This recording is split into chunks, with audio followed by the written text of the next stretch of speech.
അസ്സലാമലൈക്കും, welcome back.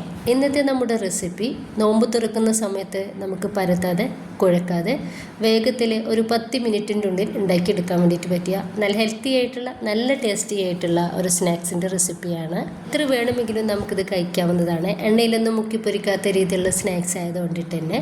അപ്പോൾ നമുക്കിത് ഉണ്ടാക്കുന്നത് എങ്ങനെയെന്ന് കണ്ടുകൊണ്ടിരിക്കുമ്പോൾ ഇഷ്ടമാവുകയാണെങ്കിൽ നിങ്ങളുടെ എല്ലാ സപ്പോർട്ടും ഉണ്ടാവുക. കുറച്ച് എല്ലില്ലാത്ത ചിക്കൻ്റെ പീസ് എടുത്തിട്ടുണ്ട്. അതിലേക്ക് ഇഞ്ചിയുടെയും വെളുത്തുള്ളിയുടെയും പൗഡർ ചേർക്കുന്നുണ്ട്. 1 ടീസ്പൂൺ സവാളയുടെ പൗഡർ കൂടി ചേർക്കാണ്. ഇനി ഇതിലോട്ട് ആവശ്യത്തിനുള്ള ഉപ്പും 1 ടീസ്പൂണ് കാശ്മീരി മുളക് പൊടിയും 1/2 ടീസ്പൂണ് മഞ്ഞൾപ്പൊടി 1/2 ടീസ്പൂണ് മുളക് പൊടിയും 1 ടീസ്പൂണ് സുർക്കയും ചേർക്കുന്നുണ്ട്. എല്ലാം കൂടി ചേർത്ത് കൊടുത്തതിന് ശേഷം നന്നായിട്ട് തന്നെ നമുക്കിതൊന്ന് മിക്സാക്കി കൊടുക്കാം. ഇഞ്ചിയുടെയും വെളുത്തുള്ളിയുടെയും സവാളയുടെയും പൗഡർ ഞാൻ റെഡിയാക്കി വെച്ചിട്ടുള്ളത് കൊണ്ടിട്ട് മാത്രമാണ് അതൊന്ന് ചേർത്ത് കൊടുത്തിട്ടുള്ളത്. എൻ്റെ കയ്യിലും ഈ ഒരു പൗഡർ ഉണ്ടാവണമെന്നില്ല. ഇതിന് പകരമായിട്ട് നിങ്ങൾക്ക് ഇഞ്ചിയും വെളുത്തുള്ളിയുടെയും പേസ്റ്റ് ചേർക്കാം. ഇനിയിപ്പോൾ ഇതാ നന്നായിട്ടൊന്ന് മിക്സാക്കി കൊടുക്കുക. ലാസ്റ്റ് ഞാനിതിലോട്ട് 1 ടീസ്പൂണ് കോൺഫ്ലവറിൻ്റെ പൊടി കൂടി ചേർക്കുന്നുണ്ട്. ഒന്നുകൂടി മിക്സാക്കി കൊടുക്കുക. ഒരു പ്രത്യേക ടേസ്റ്റ് ആയിരിക്കും നമ്മൾ ഇഞ്ചിയുടെയും വെളുത്തുള്ളിയുടെയും സവോളയുടെയും പൗഡർ ഈ ഒരു സ്നാക്സിക്ക് നമ്മൾ എടുക്കുകയാണെങ്കിൽ. ഇപ്പം നമ്മളിത് റെസ്റ്റ് ചെയ്യാനൊന്നും വെക്കുന്നില്ല, നേരെ തന്നെ നമ്മൾ ഇതൊന്ന് ഫ്രൈ ആക്കി എടുക്കുകയാണ്. അതിന് വേണ്ടിയിട്ട് ഞാൻ ചൂടായ പാനിലേക്ക് കുറച്ച് വെളിച്ചെണ്ണ ഒഴിച്ചെടുക്കുന്നുണ്ട്. അതിൻ്റെ ശേഷം നമുക്കൊരു ചിക്കൻ ഇട്ട് കൊടുക്കുക. എന്നിട്ട് നമുക്ക് മീഡിയം ഫ്ലെയിമിലിട്ടിട്ട് നമുക്കിതൊന്ന് ഫ്രൈ ചെയ്തെടുക്കാം. ഇത് നമ്മൾ മൂടി വെക്കുകയാണെങ്കിൽ വേഗത്തിൽ നമുക്കിതൊന്ന് റെഡി ആയിട്ട് കിട്ടും. ജസ്റ്റ് ഒന്ന് മിക്സാക്കി കൊടുക്കാം.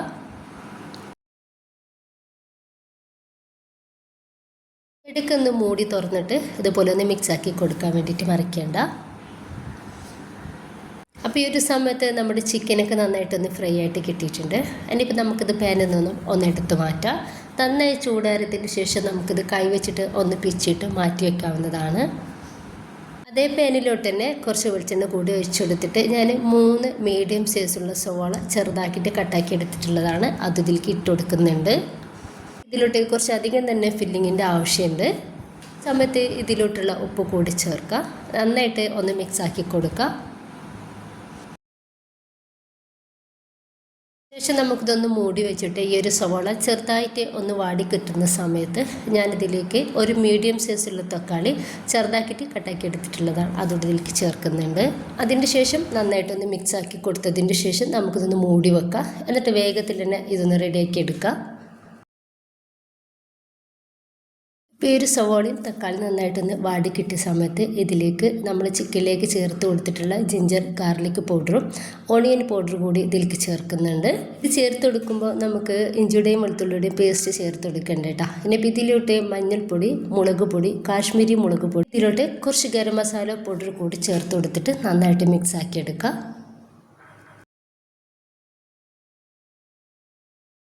ലാസ്റ്റ് ഇതിലോട്ട് നമ്മൾ പിച്ച് വെച്ചിട്ടുള്ള ആ ഒരു ചിക്കൻ കൂടി ഇതിലേക്ക് ചേർക്കുക.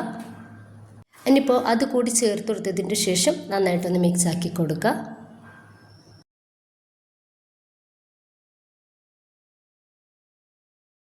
ലാസ്റ്റ് ഇതിലോട്ട് കുറച്ച് മല്ലിയുടെ ഇല കൂടി നമ്മൾ ചേർത്ത് കൊടുത്താൽ നമ്മുടെ ഒരു ഫില്ലിങ് ഇവിടെ റെഡി ആയിട്ടുണ്ട്.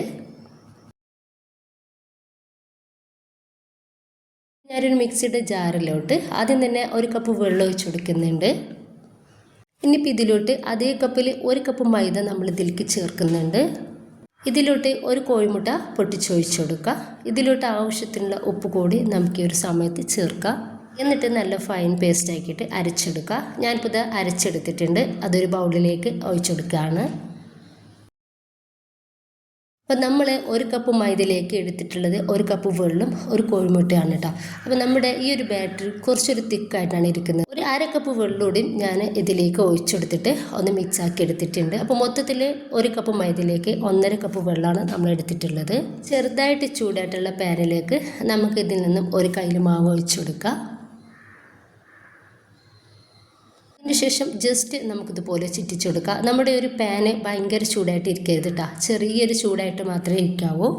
ഇത് നമ്മൾ റെഡിയാക്കി എടുക്കുന്നതും ഈ ഒരു ചെറിയ ചൂടിൽ തന്നെയാണ്. വേഗത്തിൽ നമുക്ക് ഇതൊന്ന് ഡ്രൈ ആയിട്ട് ആ ഒരു വെള്ളമൊക്കെ ഒന്ന് വറ്റി റെഡിയായിട്ട് കിട്ടും. ഈ ഒരു മാവിൻ്റെ നനവൊക്കെ ഒന്ന് റെഡിയായിട്ട് കിട്ടിയാൽ അപ്പം തന്നെ നമുക്കിത് മറിച്ചിട്ട് കൊടുക്കാം. ഒരുപാട് സമയം നമ്മളിതിലേക്ക് വെക്കരുത്. 1-2 സെക്കൻഡ് ഇതുപോലെ ഒന്ന് വെച്ചാൽ നമുക്കിത് പാനിൽ നിന്നും എടുത്തു മാറ്റാം. അതും ഇതുപോലെ തന്നെ റെഡിയാക്കി എടുക്കുക. മാവ് ഒഴിച്ചെടുക്കുന്ന സമയത്ത് നമ്മൾ തീ ഏറ്റവും ലോ ഫ്ലെയിമിൽ ഇട്ടിട്ട് വേണം റെഡിയാക്കി എടുക്കാൻ വേണ്ടിയിട്ട്. മുഴുവൻ പത്തിരിയും ഞാനിതുപോലെ ഒന്ന് റെഡിയാക്കി എടുത്തിട്ടുണ്ട്. ചെറുതായിട്ട് കുണ്ടുള്ളത് പോലത്തെ പാൻ എടുത്തിട്ട് അതിലേക്ക് കുറച്ച് എണ്ണ സ്പ്രെഡാക്കി കൊടുക്കുക. നിങ്ങൾ ഏത് എണ്ണയാണ് എടുക്കുന്നത് ആ ഒരു എണ്ണ ഇതുപോലെ തേച്ചെടുക്കാവുന്നതാണ്. അതിനുശേഷം നമ്മൾ റെഡിയാക്കി വെച്ചിട്ടുള്ള ആ ഒരു പത്തിരി നിന്നും ഒരു പത്തിരി ഈ ഒരു പാനിലേക്ക് വെച്ച് കൊടുക്കുക. ഈ ഒരു സമയത്തൊന്നും നമ്മൾ തീ കത്തിച്ച് കൊടുക്കരുത് കേട്ടോ. ലാസ്റ്റ് നമ്മളിതെല്ലാം റെഡിയാക്കിയതിന് ശേഷം വേണം തീ കത്തിച്ച് കൊടുക്കാൻ വേണ്ടിയിട്ട്. അതിന് ശേഷം നമ്മൾ റെഡിയാക്കി വെച്ചിട്ടുള്ള ആ ഒരു ഫില്ലിങ് നമുക്കിതിലേക്ക് ഇട്ട് കൊടുക്കാം. ഇനിയിപ്പോൾ എല്ലായിടത്തും നമുക്ക് കൈ വെച്ചിട്ട് ഇതുപോലെ പരത്തി കൊടുക്കുക. കുറച്ച് ആ ഒരു സൈഡിലുള്ള കുറച്ച് ഗ്യാപ്പ് ഇട്ടിട്ട് വേണം നമ്മൾ ഈ ഒരു ഫില്ലിങ് ഇട്ട് കൊടുക്കാൻ വേണ്ടിയിട്ട്. ആ ഒരു ഗ്യാപ്പ് നമ്മൾ ഒഴിച്ചിടണം. മുകളിലായിട്ട് അടുത്ത പത്തിരിയും വെച്ച് കൊടുക്കുക. അതിൻ്റെ മേലേക്കും ഇതുപോലെ ഫില്ലിങ് ഇട്ട് കൊടുക്കുക. അങ്ങനെ മുഴുവനായിട്ട് തന്നെ നമ്മൾ ഈ ഒരു പ്രോസസ്സ് ചെയ്തെടുക്കുക. ലാസ്റ്റത്തെ പത്തിരിയും ഞാനൊന്ന് വെച്ചെടുക്കുന്നുണ്ട്. അതിൻ്റെ ശേഷം കൈ വെച്ചിട്ട് നമുക്കിത് നന്നായിട്ടൊന്ന് പ്രസ്സാക്കി കൊടുക്കുക. ഈ പൊന്തി നിൽക്കുന്ന ഒരു ഭാഗമൊക്കെ ഒന്ന് ലെവലായിട്ട് കിട്ടാൻ വേണ്ടിയിട്ടാണ്. ഞാൻ കുറച്ച് മൈദ ഒന്ന് ലൂസായിട്ട് കലക്കിയെടുത്തിട്ടുണ്ട് കേട്ടോ. അപ്പോൾ നമ്മൾ ഈ ഒരു പത്തിരിയുടെ ബാക്കി ഉണ്ടെന്നുണ്ടെങ്കിൽ അങ്ങനെ ചെയ്തെടുത്താലും മതി. അപ്പോൾ ഒരു സൈഡിലൊക്കെ നമുക്ക് ഇതുപോലെ ഒഴിച്ചു കൊടുക്കുക. വളരെ കുറച്ച് മാത്രം ഒഴിച്ചു കൊടുത്താൽ മതി. നന്നായിട്ട് ഒരു സൈഡൊക്കെ ഒന്ന് ക്ലോസ് ആയിട്ട് കിട്ടാനും അതുപോലെ തന്നെ ആ ഒരു ഫില്ലിങ് പുറത്തേക്ക് വരാതിരിക്കാനും വേണ്ടിയിട്ടാണ്. ഇപ്പോൾ നമ്മൾ മൂടി വെക്കുക. ഏറ്റവും ലോ ഫ്ലെയിമിലിട്ടിട്ട് വേണം റെഡിയാക്കി എടുക്കാൻ വേണ്ടിയിട്ട്. ആ ഒരു ഹോൾസ് നമുക്ക് എന്തെങ്കിലും വെച്ചിട്ട് ഒന്ന് ക്ലോസ് ചെയ്ത് കൊടുക്കുക. 15 to 20 മിനിറ്റ് വേണം നമുക്കിത് റെഡിയാക്കി എടുക്കാൻ വേണ്ടിയിട്ട്. ഒരു 10 മിനിറ്റിൻ്റെ ശേഷം നമ്മളിതൊന്ന് മറിച്ചിട്ട് കൊടുക്കാൻ വേണ്ടിയിട്ട് മറക്കേണ്ട. അപ്പോൾ ഒരു കറക്റ്റ് 20 മിനിറ്റാണ് എനിക്കിതൊന്ന് റെഡിയായിട്ട് കിട്ടാൻ വേണ്ടിയിട്ട് എടുത്ത സമയം. ഞാൻ ഒന്ന് മറിച്ചിട്ട് കൊടുത്തിട്ടുണ്ടായിരുന്നു. ആ ഒരു ഭാഗം കൂടി ഞാനൊരു 10 മിനിറ്റ് റെഡിയാക്കി എടുത്തിട്ടുണ്ടായിരുന്നു കേട്ടോ. ഇപ്പോൾ ഇത് നന്നായിട്ട് തന്നെ ഒന്ന് ചൂടാറി കിട്ടിയ സമയത്ത് ഇത് പ്ലേറ്റിലേക്ക് ഒന്ന് മാറ്റി കൊടുത്തിട്ടുണ്ട്. ഇനിയിപ്പോൾ നമുക്ക് ഇതൊന്ന് കട്ട് ചെയ്തെടുക്കാം.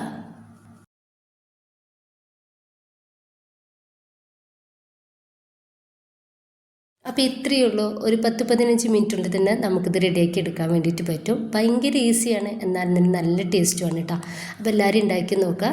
നിങ്ങളുടെ അഭിപ്രായങ്ങൾ അറിയിക്കാൻ വേണ്ടിയിട്ട് മറക്കരുത് കേട്ടോ. ഇഷ്ടമായിട്ടുണ്ടെങ്കിൽ നിങ്ങളുടെ എല്ലാ സപ്പോർട്ടും ഉണ്ടാവുക ഇൻഷാ അല്ലാഹ്. ഓക്കെ.